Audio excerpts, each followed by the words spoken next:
Hello and welcome to episode 63 of the TSM Podcast. But if you were listening last week, you'll be fully aware that this isn't the TSM Podcast. We're hidden in disguise because today's episode is actually a guest interview. You know, we get interviewed on a lot of different podcasts on a bunch of different subjects, but just like last week, you heard my interview on the mystery behind magic with Robbie and Csanád. Great interview. Those guys are doing some really great things, and they also got Ashley on board for his interview, and that's exactly what we're airing today. We're going to basically be playing you that entire interview. Ashley, what's in this interview? I'll be honest, it's my life, mate. No, they wanted to speak to me, and the conversation just kind of covered everything. And if you haven't have guessed already, it's literally from going from circus performer to weird, creepy psychic and everything in between. I think it's just an insight into my brain, into like what entirely happens up here, kind of my thought process behind everything. Why I decided to transition from juggling and unicycling to now chucking a load of bones on the floor and going, you have strange mysteries appearing on a Wednesday. And it goes through that entire process. So I think it's really interesting. It covers everything from character to certain unique decisions and how to follow your own unique path. So yeah, I'm really excited to actually have this land on the TSM podcast so you guys can listen to it and get an insight into my world. Oh, I'm excited to listen to this one. Yeah, it's going to be good fun. Well, on that note, let's begin the episode. Hello and welcome to the mystery behind magic. I'm Csanád. And I am Robbie Stevens, and in today's episode we are talking with Ashley Green. How are you, Ashley? I am very, very well, and thank you guys for having me here. It's an honour, and hopefully the next few moments of everyone's time is going to be useful and entertaining, and they're not going to get to the end of it and being like, Ashley just waffled about nonsense. I have no idea what he was going on about. Hopefully it's useful today. That's my one aim. I want to come here and give good information. No, sure, it would be great. Thank you so much for coming on. And let's go right back to the beginning. Where did your love for magic begin? Oh, wow. I'm not going to start with a cringy story that everyone says, go to Hogwarts. No. I actually started, and this is really interesting because anyone who knows me, I currently perform as like a really like heavy psychic character. Like every Sunday I run proper hardcore psychic nights, like not on about cold reading, like actual psychic abilities. I also was part of a mediumship circle at, like sometimes, so you can see what I'm on about, like where my character currently is like very wham out there psychic. But it all started juggling, unicycling, tightrope walking, spinning plates at circus school. And it was just an after school club, really.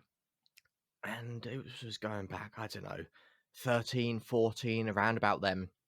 My mum signed me up to this local youth circus, and every week for years upon years upon years, I think like 6 or 7 years in the end, we would consistently go learn new things, and it was amazing. It was fun, it was different, and it was just a hobby. It was at that stage, it was just a hobby, something interesting. And then my circus teacher, Paul, he showed me a card trick, and I went, oh, this is interesting. And I learned that, and I was like, wow. Now I've actually got something which I can take wherever I can go, because you can't take a bloody whopping tightrope with you everywhere. You can't go to school as a kid, be like, hey, watch me do this, and walk between the classrooms on this massive whopping wire. Like, it's not easy to carry that type of stuff around with you. But a pack of playing cards is. So I was always doing card tricks at school. I was obsessed by magic. Just silly, like, little sleight of hand stuffs, or like looking and exploring gimmicks. I have tons and tons of props on my shelves which I bought because I was like, oh my gosh, that's cool, and then I used it once at school and then put it on the shelf and never touched it again. So I was in that fad. Like, I was the same as everyone, like you guys, everyone listening right now, are like constantly buying stuff and using it once, and then it goes in the drawer on the shelf. And I think I did that because it was just something new which I could go up to my friends in that moment and say, I've got something new, let me show you this. And the reason why I like doing it, and I think the reason why it stuck, was I'm autistic. It's really hard for me to have conversation especially back then when I was a kid, I was really that introverted nature, which I know seems crazy. I'm now a performer. I do loads of things. I'm always in front of people, but I am really an introvert at heart. I would like to just shut myself away in a cave and speak to no humans, and especially when I was younger. And it was really hard to obviously make friends in that. And generally, just the card tricks gave me an opportunity to talk to people, but not because it was a great way to break the ice and all of that. No, it's because, as you guys know, when you perform magic time and time again, humans are predictable. We know what they're going to say before they're going to say it. We know when we do a card trick, card to mouth, we know some of the lines or the things that the spectators might be doing at certain points, which means conversation is predictable. That's why kind of sleight of hand works, because we know when people's misdirection or focus is going to be misdirected, right? So that's how that works, because people are predictable. And that then meant I now had routine and structure to my conversations. And now I could then go out and actually just chat to people through doing magic. I create friends through doing magic. I was now the center of attention through doing magic. And that was a game changer from this kid who literally was known by no one, who wouldn't even say boo to a goose, you know? And I think that's why it really just kind of stuck for me. And then fast forward a few years, I then decided to go down the weird route of mentalism and reading minds. And I got to chat with Uri Geller. I was on Banachek's Brain podcast when he first started that. We had such a long chat with him, he had to slice that one up into 2 episodes. So sorry, Banachek. Yeah, and I just got obsessed with mind reading, and I think it was mainly because the mind, how we think, was always something that kind of fascinated me anyway, with kind of like my backstory and autism, and always wanted to understand how people think in the first place. And then obviously, as you heard, I got interested by psychics, got to speak to Uri Geller. That was a really great and insightful chat, actually. He's an absolute genius, and I love the guy. And then I joined up with a mediumship circle, which Aidan, who was already on this podcast, described as a cult. So that was great fun for a time. And now I run a weekly cult every Sunday. We teach people psychic abilities for real. So we put down the cold read and we go, today you're going to tap into your own intuition and your own mind, and you're going to drift off into a mystical little space and be a mystical little bumblebee. And yeah, now that's where I am. This has already gone completely weird, guys. We've gone from this beautiful backstory to, oh yeah, that's really nice, Ashley. Whoa, where have you taken it today? This was unexpected. But yeah, in a nutshell, that is me, and that's my entire life, with magic, mentalism, circus, and really just learning skills to communicate and have a conversation with people. You mentioned kind of going into mentalism, and I think it's because I obviously I would call myself a magician and not a mentalist. What do you think the main reason as to why, like, what are the main appeals of getting into mentalism instead of staying with magic? Oh, can I flip the question on its head, and can I do this podcast differently? Can I ask you, Robbie, what do you think? What's your views? And there's no right or wrong answer here, so it doesn't matter what you're going to say. And chances are, your view is going to be entirely the same as mine. But I'm really just curious to see what you think. Yeah, okay. Well, it's interesting because obviously, I say recently, I've become, I guess, more inclined towards mentalism itself. But I think it's more of mentalism to me seems, I guess, quite a serious art form, and I wouldn't consider myself quite a serious person. And magic, I feel like the level of seriousness, you can obviously be serious if you want to, and kind of also, if you don't want to, that's also, there are loads of other different things you can do. And so I think that's probably one of the main reasons, also, I guess, as well, as to why I'm feeling more inclined to now, as I'm kind of growing older, into getting more into mentalism, because I want to have that seriousness that I might not have wanted when I was about 14 years old. Yeah, no, that makes a lot of sense. And quite often people look at mentalism and say, wow, that is really serious. Either you're, and it kind of gets split into two categories, doesn't it? It gets split into the A, psychological mentalism, or B, psychic mentalism, right? And me and Aidan are perfect examples of that because he is very heavy psychological, i.e., literally the methods he does is psychology. And I'm very heavy psychic. And like I've already said, some of the methods I do are just literally relying on intuition and psychic abilities. Like, so we're very heavy into those predetermined kind of characters.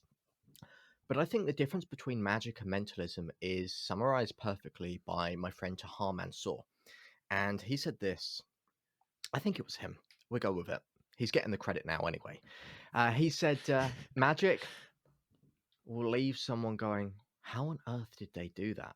But mentalism will leave someone going, wow, that's how they done that? You see the two distinct moments there. How did they do that versus that's how they done that? And it is weird. Like when you speak to someone who does mentalism, and probably when you're asking this question to me, like, why do you just do mentalism? Like, you've got this obsession with magic. You could go out there because at the end of the day, mentalism, magic, it's all the same. It's all under that entertainment category. We're going out there to put smiles on people's faces, to perform on a stage. We're performing monkeys at the end of the day. It's all under that same branch. And yet, we've given up on something which is so amazing. Like, is it not more amazing to go out there and go, in my hand, there's nothing, and then bang, there's a pineapple immediately appeared. Bang, that elephant has immediately appeared in the corner of the wedding venue. Bang, your car's vanished and is now stolen. But you know what? That is so much more impressive to me. I told you this is going to go weird. You're now getting an insight into my crazy deranged brain. But I hope this kind of makes sense. Like, magic for me really kind of is this amazing thing, but it never really stuck. And I think the reason why it didn't stick for me, and I think the reason why I transitioned to mentalism, was the fact of it's too impossible. No one can really believe you can produce an elephant in the corner of the wedding venue. You can make the BMW vanish. No one really believes that at the end of the day. And it got me thinking. I was like, it's just tricks. That's it. You can do these amazing things. You can do these incredible things. But at the end of the day, people just know that it's just a trick. There's a thing behind it. No matter how good the trick is, and you get loads of magicians which go, yeah, but they will never know it's a Svengali deck. They will never know it's black art, and that's how the elephant vanishes. But they still know it's kind of like, it is impossible to vanish an elephant or make one appear. You know what I mean? But whereas mentalism, it is that whole kind of concept where people will kind of believe it. And this goes into really... we had a laugh now, and now we're going into like really unethical territories now with like, oh, people believe this. Like, this is a roller coaster of emotion today, guys. But mentalism really kind of is a bit more believable for people. It almost that people are left wondering, is that a trick? Could she do that? Could they do that? I wonder. But what if? And there's always that doubt, and there's a real mystery that kind of comes with that doubt, and it's a real different kind of perspective, and I love that. That for me is why I think I transitioned from magic to mentalism, because I never really understood magic in and of itself. I never really kind of understood, and I think taking more of a simplistic kind of approach made so much more sense to me. And then you're going to get people listening to this now, but oh yeah, but at the end of the day, you're still doing tricks, and why should you make your audience want to believe that you are real? That's just my view on what I want to do, because it aligns with what I want to be and who I want to be, and it answers the big why of why I'm doing mentalism. But this is different to everyone. Everyone's got their different why. Robbie, you've got your different why, don't you? Csanád, you got your different why. Everyone's got their different why of why they're doing this. And that's why I think we all perform differently. You know what I mean? I really felt like I waffled on that answer, but does that kind of make sense to you guys of where my brain's at and where it's kind of gone on this journey? No, it does. Yeah, 100%. Yeah. And when did you sort of make that transition? Because to do mentalism, I feel like you need to be quite assertive with the audience, to make sure everything goes like you want it to go. So maybe you shouldn't start at a young age. So when did that transition start to happen? Yeah. So this is a real interesting one, and we did a podcast episode on this really early on our podcast, The Successful Mentalist, called Transitioning from Magic to Mentalism. And it literally just explained a story on there, which was I just decided to do mentalism at a gig. I literally just knew a few mentalism tricks, a few mentalism effects, and I just did that. And for all the people there, which are kind of like, oh yeah, I really want to be a mentalist. Okay, great. If you want to do it, just do it. That's what I done. Or you could do it slowly, or you could transition. For me, I just kind of went straight in, and this is, I guess, a really scary thing, isn't it? Knowing your entire life of kind of like building up your career. I was just doing card tricks and all of this stuff. I was playing with like invisible thread, levitating stuff, and then one day I went, I'm going to do a gig with an electronic dice and a pen and paper and see how it pans out. Like, that was really, really scary for me, but I did it, and it was the most incredible thing ever. I really felt a huge sense of achievement in myself, and I really felt like I resonated with what I was performing a lot better. It kind of aligned with who I wanted to be, who I saw myself as a performer. I was actually having way more fun with it because I wasn't filling my pockets with all of this stuff. I was just there, and it forced me then to kind of interact and actually have conversation with my audiences. But I'm curious, like, you guys, Robbie, you said you want to get more into mentalism, but what about you, Csanád? Yeah. For me as well, I've sort of been transitioning quite slowly, just doing research and getting a few effects in mentalism because, like you said, it's just so nice to be able to have something like, I mean, nothing on you and just do something amazing or very little on you and do something incredible that, wows the audience. That, as you said, that asks the question of, oh, that's how they did it, you know. Yeah. Mm. Yeah, 100%. And here's something which I just want to throw into the mix here, which is you get people which just do magic, you get people which just do mentalism, but I'm guessing, and you guys will be able to tell me because I'm old now. I used to think I was young, but I'm coming up to 25. The hairline's receding.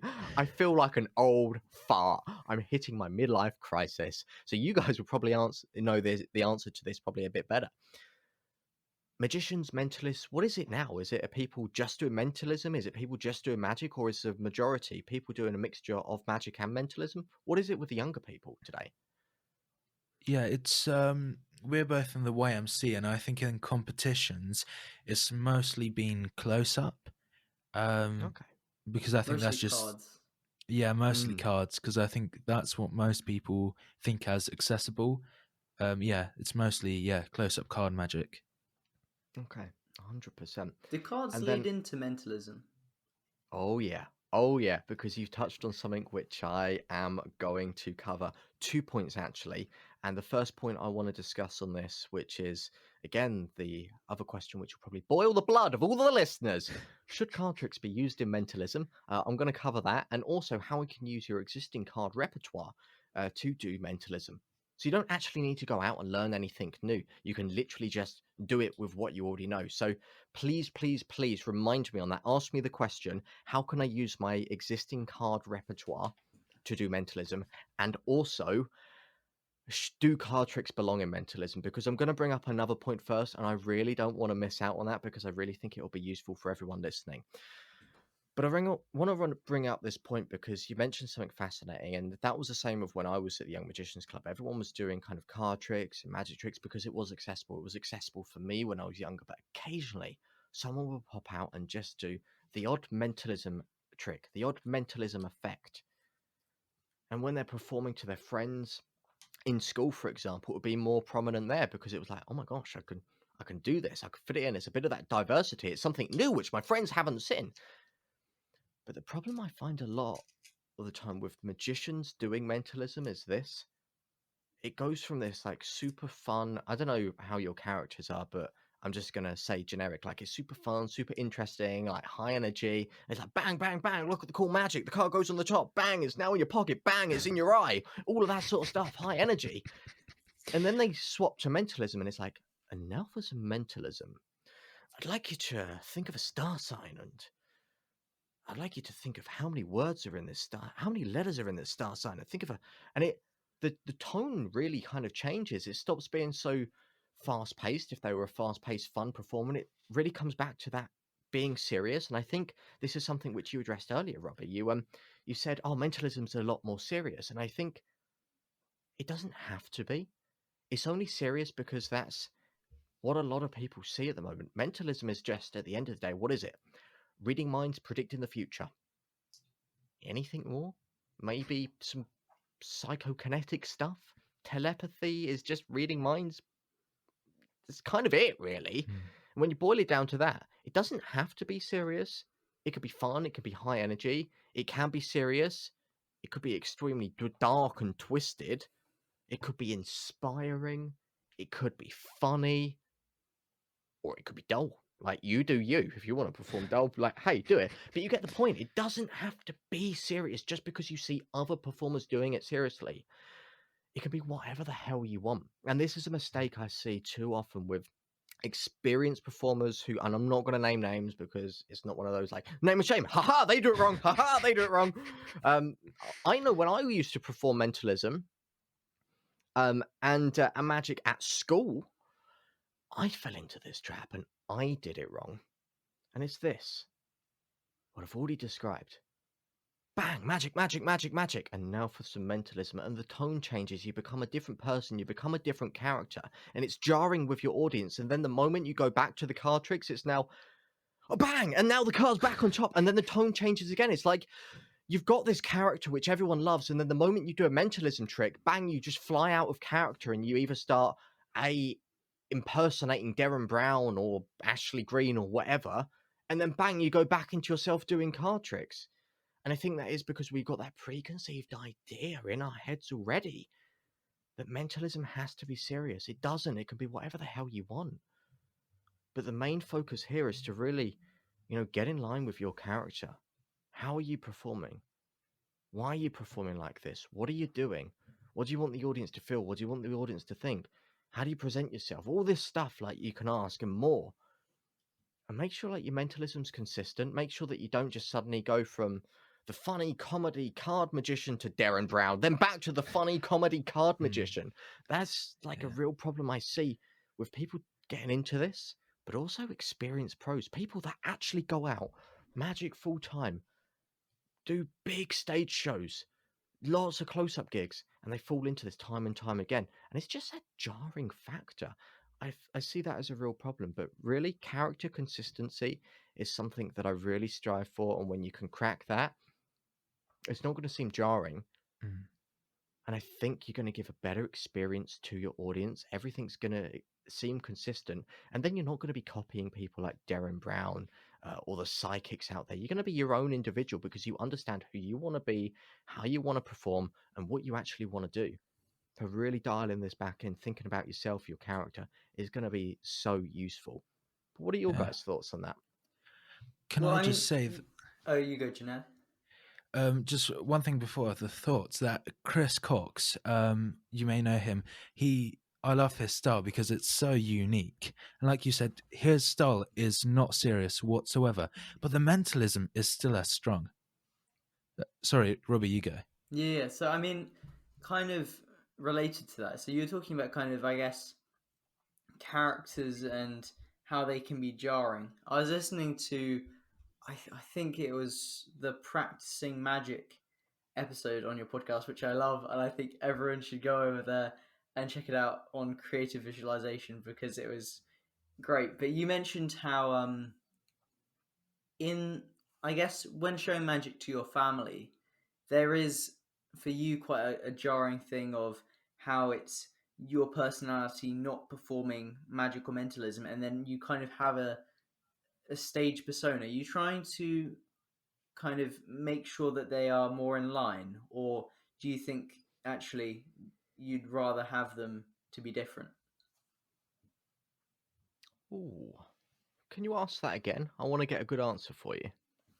Yeah, so obviously you've got the continuity between your character and then just outside of magic, and then when you step onto stage or maybe start just performing close-up magic, it might be different.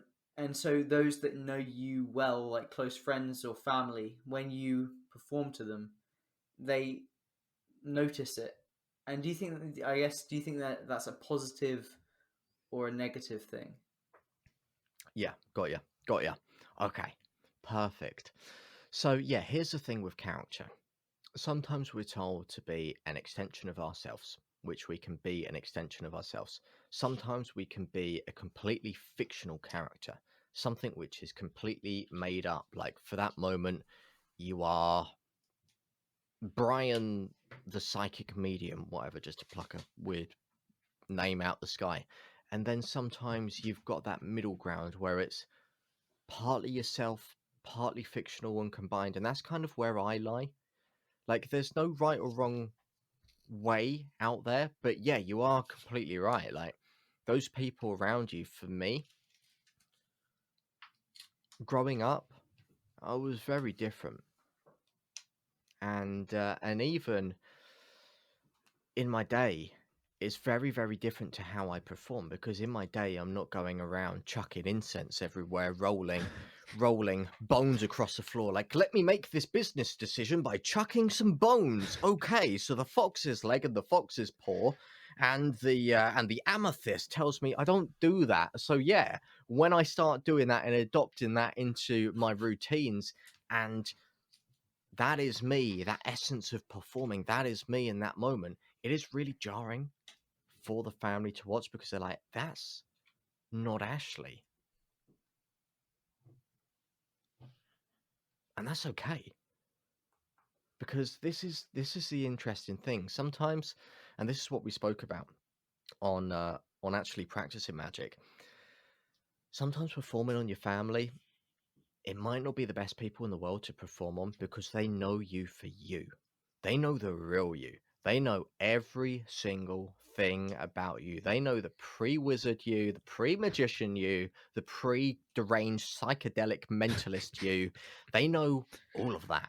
And when you start coming out there saying you've got godlike powers and you can predict the future, they're like, no, you can't. No, you can't. And they're always judging you, because they're comparing you with, like, yeah, but this isn't that little girl I used to know. This is now Samantha, the crazy Gandalf wizard. It's really jarring for them. And that's why I think, like, for me, practicing on family, it used to be good when I was younger, because I was just practicing tricks and I didn't have my character reined in. I was literally just myself. But I wanted to develop this character.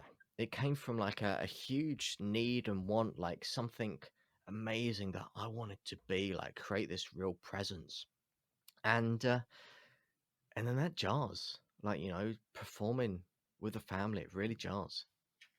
Which is why when I practice, like practicing at the residency, practicing to people who don't know me is so important, because now people see me who have never met me before. They've not got any preconceptions about who I might have been in the past. It's just all they know in that moment is, bang, that is Ashley, this crazy guy that chucks bones and foxes paws across the floor. They now know that as me, and now they can appreciate the magic for the magic without having that jarring. If that kind of makes sense.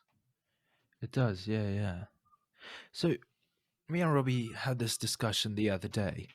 When you make the audience believe that you do have some sort of power outside of the physical world, or just any character that isn't yourself, is that lying, and is that bad? Mm-hmm. Yeah. this is a debate that comes up time and time again, especially like, with the niche I'm in, saying I've got psychic powers. Like, I'm pretty sure there's a lot of magicians out there that are like, yeah, you're a naughty boy, right? So, it depends. Like, this all goes down to your own values. Like, what do you want to be? Like, if you don't want to go out there and say you're a psychic, don't. Like, do what you want. But equally what is my pet hate? The people that say it's unethical to say you're a psychic. It's unethical to say that you can predict the future using tarot cards. It's unethical to do this, to do that. And then they go out there claiming that they can do NLP and read body language. Like, isn't that exactly the same thing? You're still lying to people. Like, just because Darren Brown does it doesn't make it any different. You know what I mean? So what I would say really is you've got to make sure that this aligns with your own values. What do you want to be doing? What do you want to do? Don't jar from that, and don't perform as someone else, because it won't align with you, and you are going to get that thing of this doesn't feel right, because it's not what you want to be doing. It's what someone else wants to be doing. In essence, to simplify it, I am lying to my audience. I am straight up lying to them. Can I use my intuition to guess what's on a billet? No, I peek it through a double lift or switch. However, does the artistic vision, does the thing I want to achieve within like the performance, that whole kind of atmosphere, does that not take priority? Because that's where my aim's at. My aim is to really kind of make a scene, create a moment, whatever that might be for that person. That's what I'm aiming for. And yeah, this is something which we could, touch on forever, about whether it's ethical to be a psychic, and a psychic performer that does billet switches and double lifts. Let's hope the laymen that I perform to don't listen to this, because they're going to be like, oh, he's had me. He's a fraud. But, it's a debate that we could have time and time again. But at the end of the day, my mind just keeps coming back to the one thing. Do my audience have fun? Do they enjoy it? Is it entertaining? Is it a different type of entertainment? That's where my mind keeps going every single time when I think about this. And the answer is yeah. They enjoy that mystery. They enjoy that stuff in that moment. And the way I present myself now, the way that I think it's probably best to present yourself in this moment, and how you should be doing this correctly if you decide you want to be psychological or you want to be a psychic in nature that's still doing invisible decks and billet switches and all of that, and you're not really. It's not trying to impose your views on people. Far too often, mentalists get really annoyed when they read minds and go, haha, I'm reading your body language, or haha, I'm using my intuition, and then they just go, the audience goes, oh, that was a great magic trick, and they go, oh, no, it wasn't a magic trick. They get really offended. I don't care. If someone wants to call me a magician, they can call me a magician. Like, my ego doesn't matter. I've got massive whopping ego, but my ego doesn't matter when it comes to this. They can call me whatever they want. The audience can go away thinking, oh, it was just body language. I reckon that's how we done it. I've thought about it. I think it's body language. Like, heck, they can go away like that. I'm not here to change views. I'm not here to tell people I can do this and really convince them of my superpowers. And my mission is not to go out there and to make them think I am the modern day Jesus. I'm just there to provide entertainment. I'm providing entertainment with these supposed abilities. If they want to believe it, they can believe it.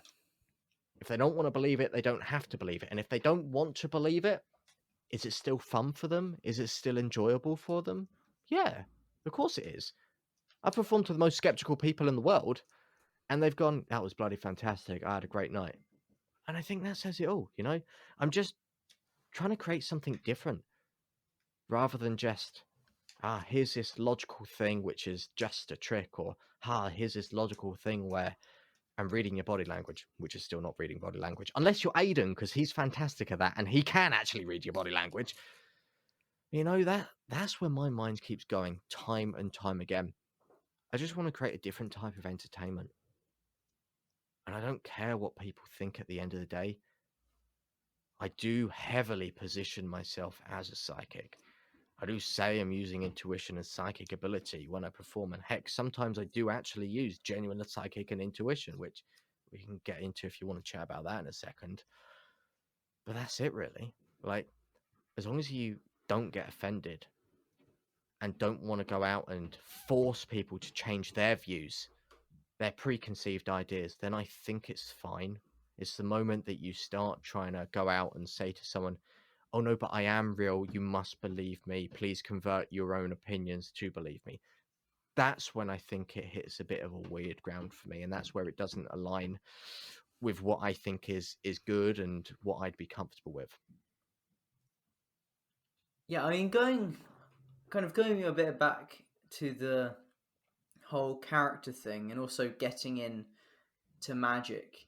I think for me personally, we were chatting to Aiden about this, that for me, one of the reasons why I want to get more into mentalism is because I am quite interested in self-improvement and I guess mindset and shifting attitudes. And I think mentalism seems to, I guess, be more in alignment with that whole aspect. And so it feels like there's more kind of continuity with my persona, and then also kind of using mentalism to then kind of illustrate points that I want to be making to the audience. So I think that's definitely just something quite nice.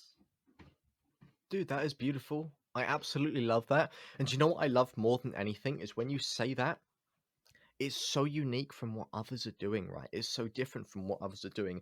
And now you're performing and doing something which aligns with your own values, your own beliefs. It's going to be more rewarding for you. You found your unique character when you go out there. And now you're going to have more fun. And that means your audience is going to have more fun as well.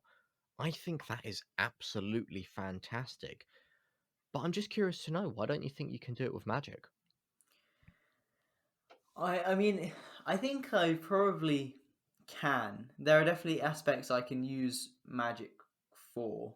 I think, I mean, I think there's something by Darren Brown of talking about how if you use mentalism throughout your act, and then you finish or do a piece of magic, it seems to have more value. I mean, what are your thoughts on that principle? Yeah, so this is something which me and Aiden talk a lot about. I'm going to link this into something which we call like the beautiful magic principle. You do a piece of mentalism in a magic show, it's a magic trick. You do a piece of magic in a mentalism show, oh boy, now it's something else. Now it becomes that moment of, whoa, what just happened? Because they're going through this thing. And remember what we said at the beginning? Magic is, how did they do that? Mentalism, oh, that's how they done it. And they're going through, oh, that's how they done it. That's how they done it. That's how they done it. It's real. It's real. It's real. Blah, blah, blah, blah, blah, blah, blah. And then, hang on, what? The cat just levitated? And now there's a real, like, different dynamic in their mind. It's so different. And this is why when I speak to Aiden, he puts a piece of magic, a piece of real beautiful magic in the middle of his shows, which I hope he covered because it's absolutely golden. Because obviously we've got the primacy recency effect. When we perform, people only remember the beginning and the end. So putting a piece of magic in the middle is great because now people are going to start to remember that middle. It gives it that complete diversity. You know, before this, you wanted to talk about voodoo, right? I'm a mind reader, and then I have an act I'm really well known for in my local area when I perform, which is with a voodoo doll. A super haunting act. I take a doll, and remember, my character is like a full-on like psychic, so I read minds, I predict the future. But in this moment, I'm now going like beyond that, and is this not like a break in my character for a second? I'm taking this doll, I'm plucking it. I do go as weird as pluck and literally rip out a hair from someone's head. I'm tying it through. I'm poking the doll. They feel the touches on. I'm moving the doll. They actually move themselves. I start drawing on the doll. They get drawn on it. And I do a couple of other crazy things with it too. At the end of the day, that's just a magic trick, right? I'm just doing a selection of PK touches, using some various other methods to just do this. I'm just literally doing magic, and it's nothing more than just a magic trick. However, this is my moment of beautiful magic when I perform. I've gone that entire evening as the weird, creepy, mystical psychic, and then I pull that out, and my audience is so amazing for me to see. I love it every single time. They go, Jesus Christ, this guy's a nut job. He's going to kill us all. That's creepy. Like, people get so scared and so petrified. And whether they want to go away and remember this moment as magic, as real voodoo, as just some weird ability, I don't care. The reason why I'm doing that is to give a fresh and dynamic perspective, to create a real moment of beauty and wonder. And that is the only time that I will ever break my character to do something absolutely amazing and beautiful, which will leave my audience going, bang, fantastic. The only changes I ever make within my shows are to benefit the audience. And if for a moment I can break character and go outside of character for just a moment to benefit the audience, well, heck, I'm going to do it. If I can give them a better experience just through breaking something like character for just a moment, I'm going to do it if it gives a better experience to the audience. So yeah, there are ways in which you can play with this, and kind of the rules are there to be broken. We've got the rules to keep us on track, but when you know how to break them and kind of come off slightly to use it to your advantage, by golly, do it. Because you're going to create these moments of wonder which really, really stand out. So yeah, I encourage anyone, if they do mentalism, just mentalism, get a piece of beautiful magic, whatever it might be, a really strong, impactful piece of just bewilderment, wonder, pure mystery, and whack it in your shows. It will be an absolute game changer for you. And trust me, your audiences will go mad. That's amazing, yeah. And you sort of mentioned earlier to not let us forget that you wanted to cover these two things. So how do you use existing card tricks for mentalism? Okay. I'm going to come back to the other thing I said about, because it kind of flows nicely from where I led off, about obviously magic in mentalism. Should we be doing card tricks in magic? I'm going to answer that. Should we be doing card tricks within mentalism? I'm going to answer that one first and then come back to your one. Okay. Because this is a debate I see time and time again, because people just go, oh, but just doing card tricks, it weakens the mentalism. It just kind of, it makes people think it's just a trick. First of all, let me just put this out there, and this was documented in a brilliant book, which I can't remember. So if your lovely podcast listeners can remember it, do send it in. Do let any one of us know here, because I would love to know, including Aidan, who's going to be listening to this. You'll remember the book, so let me know. I would love to know it for the next time I'm on a podcast.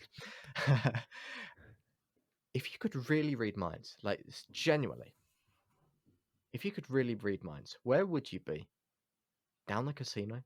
Would you not be sat around the poker table, looking at every single poker player and thinking, idiots, they don't know I know exactly what they're thinking? You'd be doing that, right?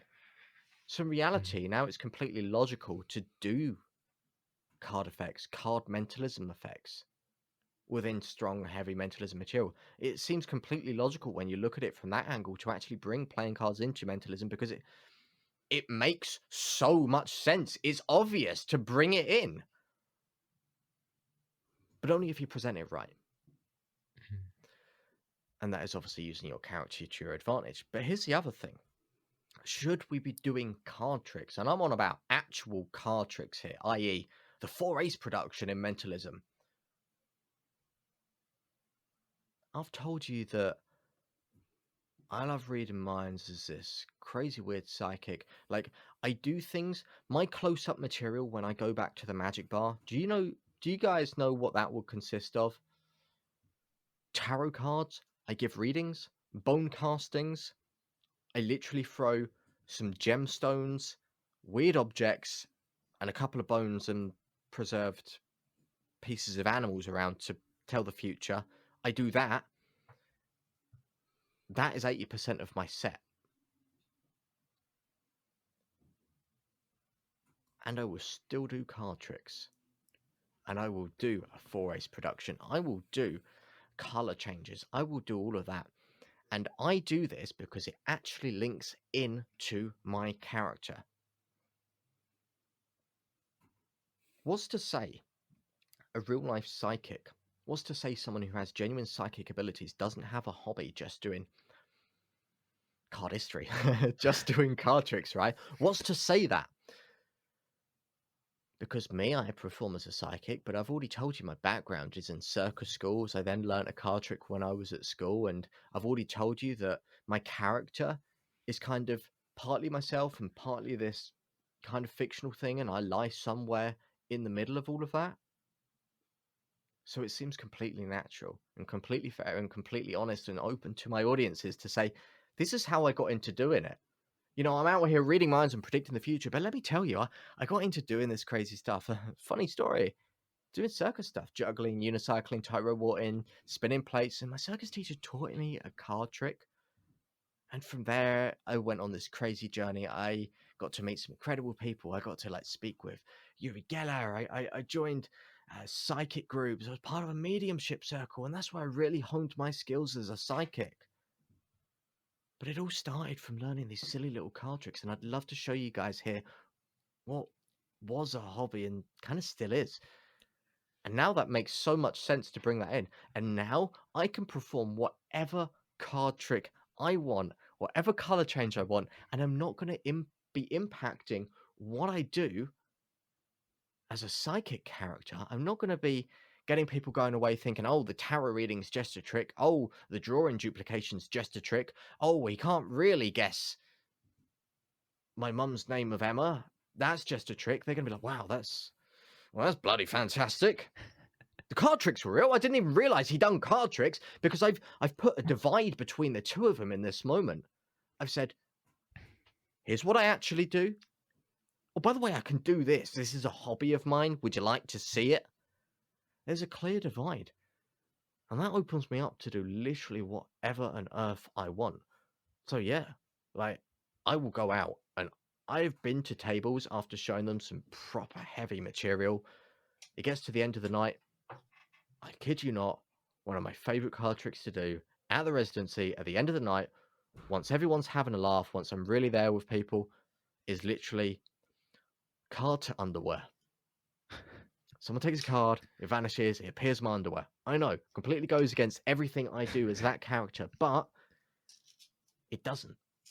Because card tricks, card magic, is a hobby, right? The psychic stuff is what I do as a job, but the card tricks is a hobby.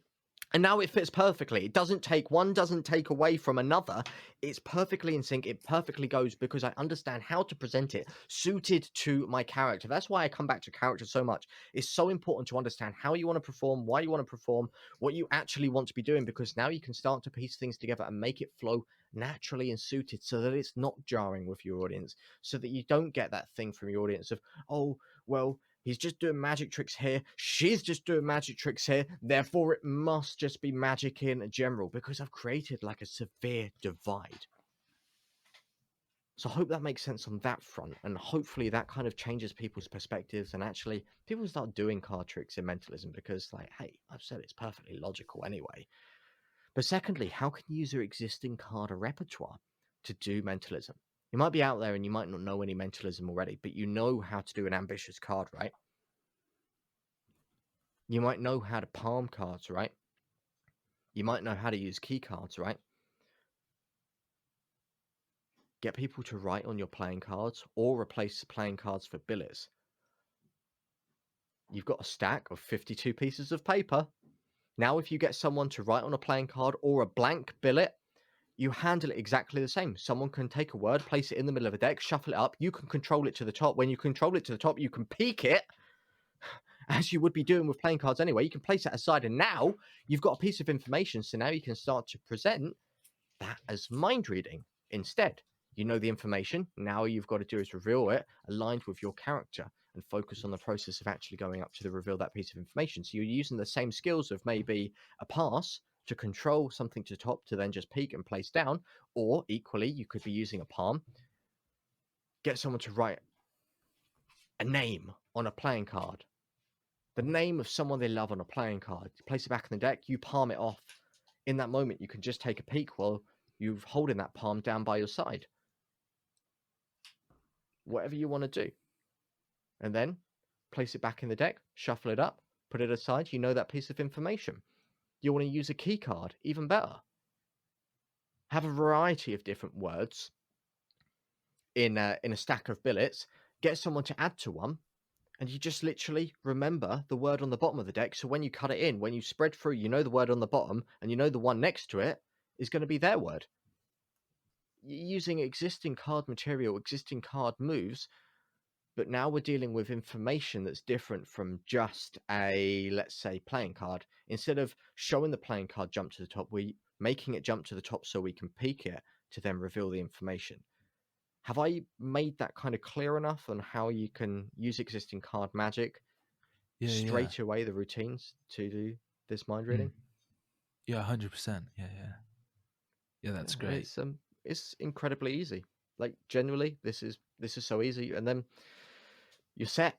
You now have a full mentalism routine by just tweaking the magic you already do.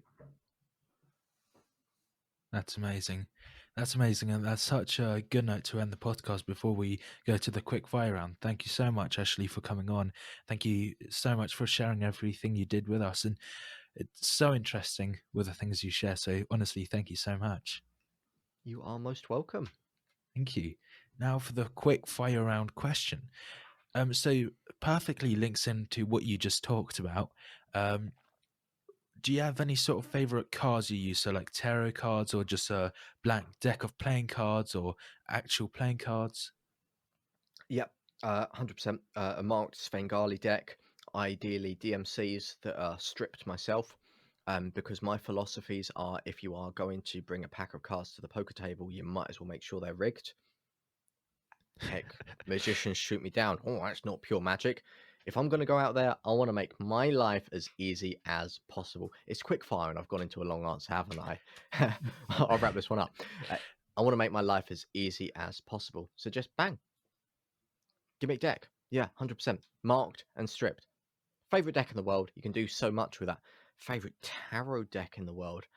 I just like the bog standard Rider Waite.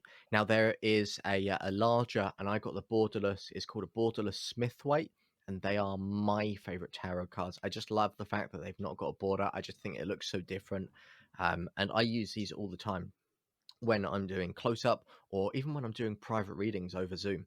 I'm using these cards, and I just think they look beautiful, and I just really love how the Rider Waite looks. And then for someone who wants to get into mentalism, maybe someone like me who can do magic, what book would you recommend for them to get started? Yeah, so let me tell you not what to go into. Everyone always goes for, the foundations of what you should look at if you really want to be a good mentalist are the 13 Steps to Mentalism or Practical Mental Effects. No, they're the worst books to go for if you want to get into mentalism. The material in there is so hard to think about. It's going to be really genuinely difficult to actually get involved in. What I would actually do is look at...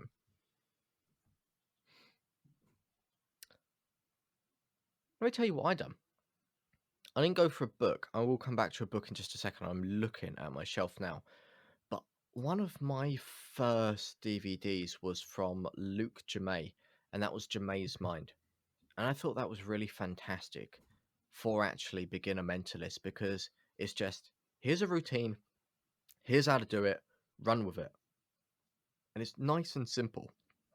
I was able to do this as a beginner mentalist. So like Jamay's Mind, absolutely perfect from there. And then, wow, what would I go for a book? This is an interesting one because there's so many on the shelf. I would probably say Hmm.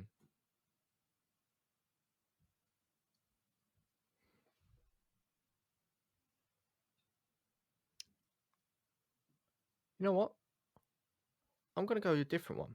Not really a magic book here.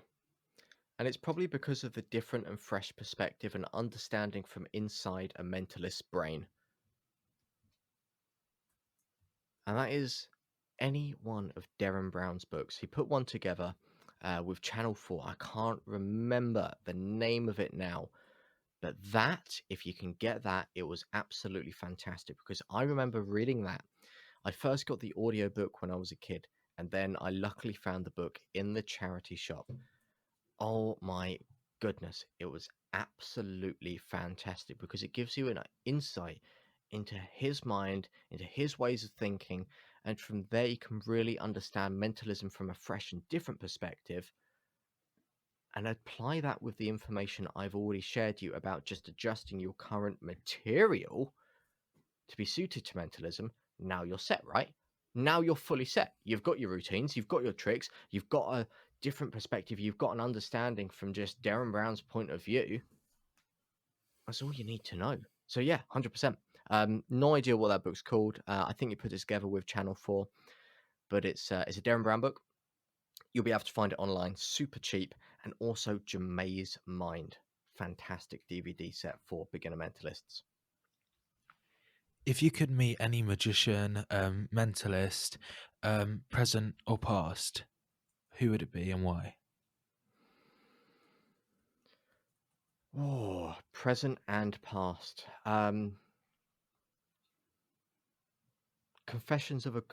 Tricks of the Mind and Confessions of a Conjurer. There's actually two there which I'd recommend. But yeah, Tricks of the Mind was the previous book, just to let you know. I gave that a little Google. But yeah, I suppose living. Or can I say two? Can I be a cop out here and say two? Living would be Barry and Stuart. I absolutely love their quirkiness and dark nature. I have been fans of Barry and Stuart for ages, ever since I first saw them on TV. Amazing. And then finally, one that's dead, it has to be Tommy Cooper. That guy's understanding of character is phenomenal. He knew exactly how to present and do stuff to entertain the audiences. He understood the changes he'd need to make the experience for the audience better. That guy is a genius, and I would love, if I had the opportunity, 100% sit around a table, Barry and Stuart and Tommy Cooper. I think that would be one hell of a conversation. If you could only perform one piece of magic or mentalism for the rest of your life, what would it be and why? Oh, wow. God, don't hit me with a hard question. You know what? Just a shameless plug. I would probably say my hypno choke. So like my hand stick and hypno choke routine. If you've ever seen that, it's a routine where I stick someone's hand to the table and then I suffocate them. As easy as that, because why not? I told you at the beginning, I'm weird and just bizarre in nature. So it has to be that. But the reason why it would be that is because you could do it in any situation. You don't need to carry props with you. It's suggestion and hypnosis based fully. I do it online. I do it over Zoom. I can do it over the phone. I can do it naked on a desert island. But it hits hard. It's so strong. And it really, really can be used to set a scene. I've done it at a company before. The hand stick, sticking a guy's hand to the table. And I've built it up. And I've literally had the entire company, the directors, the CEOs looking around at this one moment. And just a simple routine, which is nothing more than your words and thoughts. You can really play it up and make it into something big. I mean, any piece of mentalism, you can do that. But for me, the hand stick and hypno choke routine that I do is my absolute goddamn favorite. And not just because I've lectured it and the lecture's available at certain places. We'll make sure to have those linked in the description below. And if you couldn't do anything that you're doing currently, what would you be doing? If I couldn't do anything that I was doing currently? Yeah, so podcast, magic, mentalism. Wow. if I couldn't do something which I'm doing currently? Oh God, what a difficult question. Wow, because I've structured my entire life, I've structured my life to really focus on the things that I love doing, that I want to do. Like magic is my full-time job. I don't have a job. I used to be an estate agent, and that's gone. It wasn't what I wanted to do. So every single thing that I do currently is what I love doing. I run The Successful Mentalist, teaching people how to do amazing things within their own careers, be the best magicians that they can be through mindset, business, performance, and health. I do magic as well. I do podcasting. I do YouTubing. You know what? If there was one thing I could give up, or had to if I was pushed to it, it's hard. It would probably be the magic and performing, because this is. And let me tell you why. Have we got room to find out why? Have we got like a minute? Yeah, absolutely, yeah. 2 hours later, actually still describing the reason why. Growing up, I always thought I wanted to do magic full time, and don't get me wrong, it's fantastic. I love it, and as you know, it is something that I kind of do full time. I mean, I don't have a regular muggle job. I'm one of those weirdos. But then during the beginning of lockdown, myself and Adam, we kind of worked together on a little company called The Successful Mentalist that I've name dropped a couple of times because I'm vain like that. And I really fell in love with just helping people, watching others do well. There's a real sense of achievement and amazement through sharing a bit of advice, watching that person go off and do it in the real world and coming back and being like, wow, that's amazing. You've changed my life. Through that company, we've had people come back and say, the advice in health you've given us has helped me wear pants for the first time in years that are now 2 sizes smaller.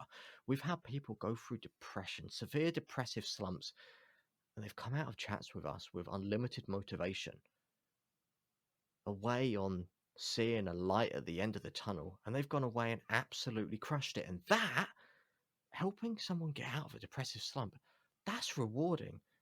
I've had people come to me. I sound like a faith healer now. I've had people come to me with severe autoimmune diseases where they have chronic severe pain. And after coaching through our course, Learn to Thrive, they've said the business stuff was great. The life visioning stuff was great. I'm on track. I'm achieving my goals. I've doubled my fee. But my biggest takeaway was I've got more energy and I no longer have my chronic severe pain. Like, that's amazing. Being able to help people overcome the hurdles, the real hurdles that they have in their life, the suffering, the pain that they might be going through, helping them achieve the things they want to do, helping them double, triple, quadruple their fee, 10x their fee, do less gigs for 10 times more money, that, and seeing it go well, that is the most rewarding thing in the world, and I could never give that up. So if I had to choose, it would be giving up the thing I've been passionate about my entire life in favor of the thing I set up a year ago. Because helping people is absolutely fantastic. It's why I love every single thing we're doing at TSM. It's why I wake up every single day motivated, energized, and just absolutely loving life. For me, magic, yeah, it's easy for me to say I'm a full-time magician, but don't view myself as a full-time magician. I view magic as a hobby. My job is to help other entertainers, other magicians, other mentalists live the lives they want to live, get free from the weeds, out of the hustle, fill their diary if they want, or just have the occasional gig once per year that fuels their money and finances for the rest of the year to come. If I can help people do that and start living the life that they want through Magic and Mentalism, then my job is complete and I can live a happy and rewarding day, week, month, year, and years and life ahead. So yeah, I could never give that up. It's beautiful. So it would be the thing I've worked my entire life doing, which is magic. It's a long answer, but I hope that gives you an insight. kind of related to that, if you today forgot everything you knew about magic and mentalism, how would you go about, like, what would those first few steps be of going about trying to relearn it? Trying to relearn it. If I forgot every single thing I'd knew, if I wanted to relearn it, I'd look at why. Why do I want to do this? Why do I want to get into it? Why do I want to relearn it? What do I want to do with this? Who do I want to be with this? What do I want to be doing? I'd start asking myself all of those questions and really kind of coming clear with that answer. And then I'd kind of start looking at the year ahead. 3 years ahead, 5 years ahead, 10 years ahead, who I want to be in the future. I'd start looking at that. And then I'd backtrack it from there. And then I'd look at this big goal of maybe, I don't know, and if this is going back down to Magic, I don't know, it could be doing Wembley. I've forgotten everything, and now I've got this vision as someone who knows nothing, and I think I want to do Wembley. I want to get on TV for this reason. I want to set up a company to change the life of magicians. I'd get clear on like where I want to be, and I'd try and backtrack it and then learn how to get there. And not how to get there in 10, 20, 50 years, but how to do it next year. How to do it in 6 months, maybe. And then I'd compress and try and find ways to just supercharge it going forward.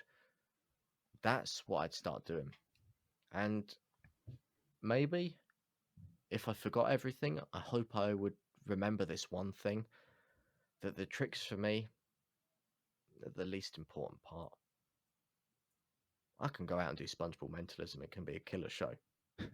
I can go out and do tricks that go wrong and it can be a killer show. For me, the tricks are the least important part. It's everything else that falls in place. So yeah, that's what I'd look at. I'd look at my future, backtrack it from there, and then find ways of achieving my future, achieving my goals, working out what I want to do. And then hopefully, if I had this crazy thing one day where I woke up and it was like, everything's gone, magic's gone. Hopefully I just remember that I don't need to buy 1,000,001 books and just put them in the drawer.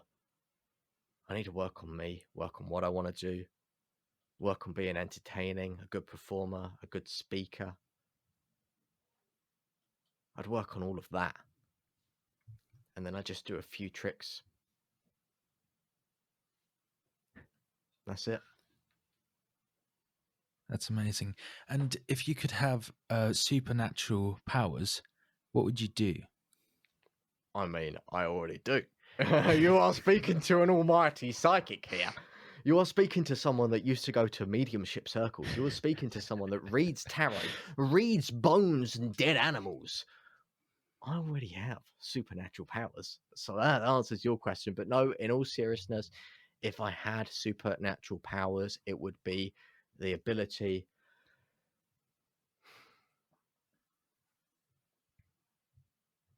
wow. When you put it like that, it is hard to think about. Probably be the ability to be invisible.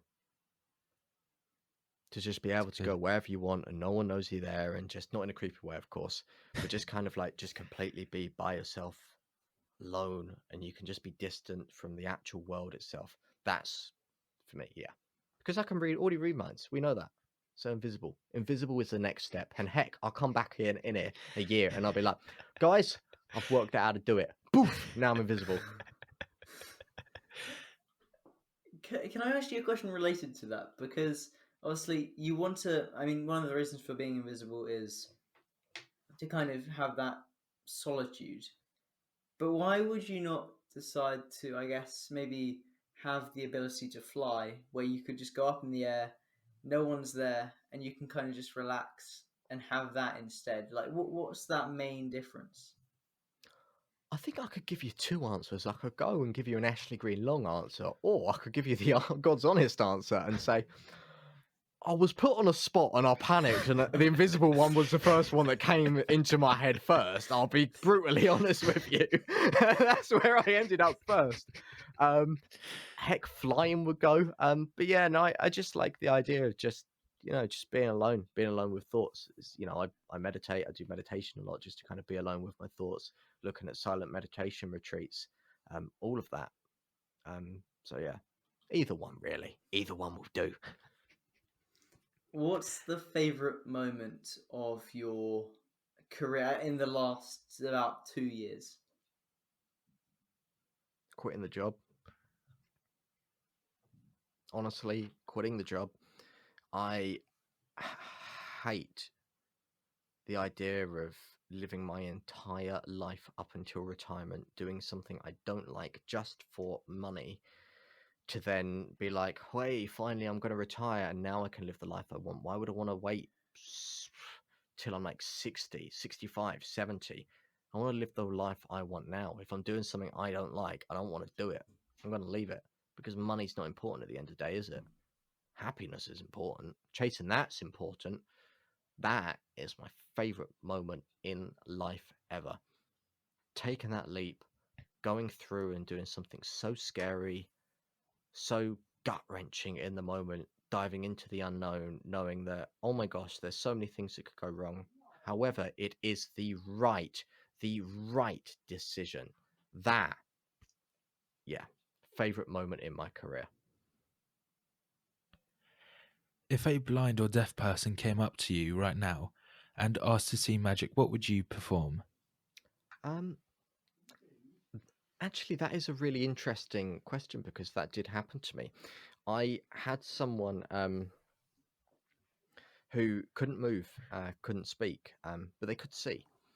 And the way I decided to present mentalism and magic was doing something I said right at the very, very beginning of this podcast.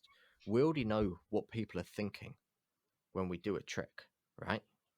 We already know how they're going to think, what they're going to say, what they're going to speak. So I presented some really beautiful magic to this guy who was in a wheelchair, couldn't move, couldn't do anything, couldn't say anything, but he could see it. And I showed him magic, and because I know exactly what every single human is going to be thinking along the way, I was able to have a conversation with a guy who couldn't respond back, because I knew exactly what he was going to be thinking in that moment. After I'd done the trick, I would know, that's what he's going to be thinking in the routine. Therefore, I can respond. And because I was able to respond, now I was able to have a one-way conversation, but for him and only him, it was two-way. It was almost as if I was really inside his head, really doing some real mind reading, preempting what he was about to say and addressing those thoughts which I believed and which I knew were there, and have a conversation and play on that. Think about that. He's gone through life. No one really understands what he's thinking. No one really understands what's in his head. And then one day he sees this magician, does some tricks. He thinks this thing, and then the magician responds to the thing he just thought of and answers the question he just had in mind, answers the thing that he just said in his mind. I bet that was an amazing experience for him. I bet that was the only moment in life where he thought, wow, I'm actually having a conversation. I'm actually speaking to someone. And I think that was probably more amazing than the silly little card trick I ever done. So yeah, just playing with that, playing with really understanding the routine, playing with the idea of knowing exactly what's going to happen in the exact moment is something that I already done. And that happened at my residency down at Houdini's Magic Bar. The guy came in, and you could just see, like, you could genuinely see it after that trick, after that routine. The guy was full of glowing energy, and that made me extremely happy, because I knew in that moment I had done my job right as an entertainer, and that guy is going to go away feeling absolutely fantastic. And that was such a beautiful moment for me. So yeah, your question was real life for me, and I've done it. And it's I would genuinely encourage people to think about that. It's a good question to really think about as an entertainer. If you was to face someone in that moment who maybe can't say anything, can't hear anything, can't see anything, can't feel anything, how would you present magic to them to make them experience magic, but experience magic differently, that's suited to them? It's a really useful exercise. And when you can do that, when you meet someone, you're going to absolutely blow them away, and you're going to deliver 10 times better. Definitely. I think it's really important to be able to kind of share the experience of magic with everyone. And I think, well, that with the next question, how So, I mean, you mentioned it with the whole thing of if you had 6 months to achieve what you want in a lifetime, how would you go about doing it? Something similar to that. And Okay. if you reached your deathbed, what would you have liked to achieve out of your life? Yeah. Yeah, this is something which, we think about a lot. This is something which we speak about on the TSM podcast. Like, what's the point on being on planet Earth? What's the point? Why are we here? What are we supposed to be doing? Like, looking longer. So many people with magic just think, yeah, I want to be on TV. And then they realize it's easy. And then it happens. And then they don't really know where to go from there. And then they lose motivation, right? I want to do magic and leave my job. And then it happens because it's easy. And then they don't really know where to go from there. My aim, and I don't want to take up hours and hours and hours of your time here, but I literally just want to help other people live the lives that they want to live, help them be happier. Like, honestly, for me, if I can get to my deathbed and I have changed the world so that people are just not judging anymore, people who are neurodiverse can go through life and be completely accepted by everyone. Society's different, society's more accommodating. We can all just live in harmony, be more peaceful and at one, and there's less hostility between people. If I can do that and help change that within the world, even if slightly, even if by just 1%, I'd be happy. That's what I want to do. Like, we got so many things that I do outside of magic, which I'm setting up, which I can't speak about. But being autistic, I was looking into stats about other people with autism. How many people with autism are actually unemployed? Current stats this year in 2021 or 2020. The last 2 years have been a blur, as you can tell.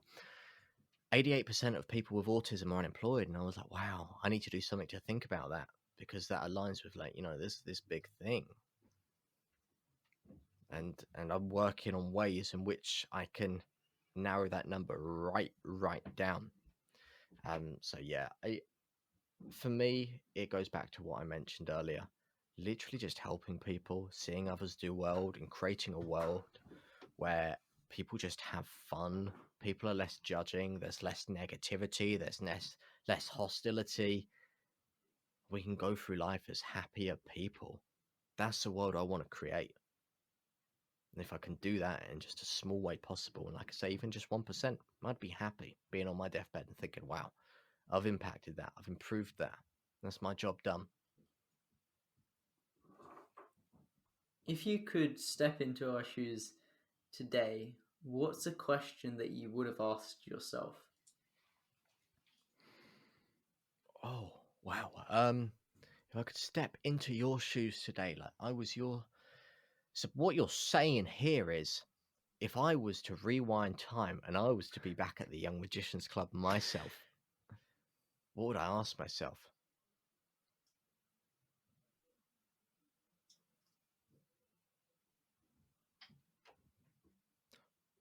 Why aren't you learning enough? And why are you being put off learning because of school? Like, I had a really bad relationship with learning. I kind of enjoyed it at school, but I was put off, and then that kind of fell into other places like magic, like researching for like different businesses and that, because I never, when I was younger, I never really had a good relationship with learning, because we're not taught how to learn. We're put off it, if anything, in schools. So I would probably want to tell myself and really know and look for ways to learn and have fun learning. Always wanting to learn, always wanting to grow. It relates into a good quote that I heard from someone: never let your school get in the way of your education. I think that's a really powerful thing to really think about there.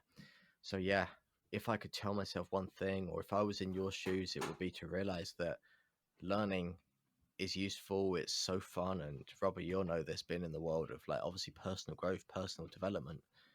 Like, it's just a shame to see people that fall out of love of learning, because it is one of those things that can unlock so many areas within yourself. You can use it to help other people.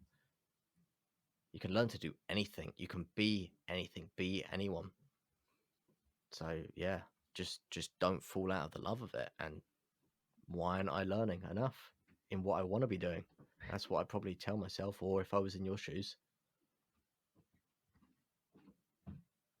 And what piece of advice would you give to our listeners? Have fun. You know, I think we too often just think at the end of the day, I need to do this, I need to do that, I need to do this, and the fun element just goes. I see too many people get into magic, get into entrepreneurship, into businesses, and it just becomes the usual day job that they hated, and they forget to actually have fun and enjoy the moment, enjoy the journey along the way. I would encourage every single person to just have fun, enjoy it, get used to the ups and downs. You know, life is. I was listening to something from Naveen Jain, an incredible person, the other day, and he said, if life was just one flat plane where nothing changed and it was just poof across, it would be boring, right?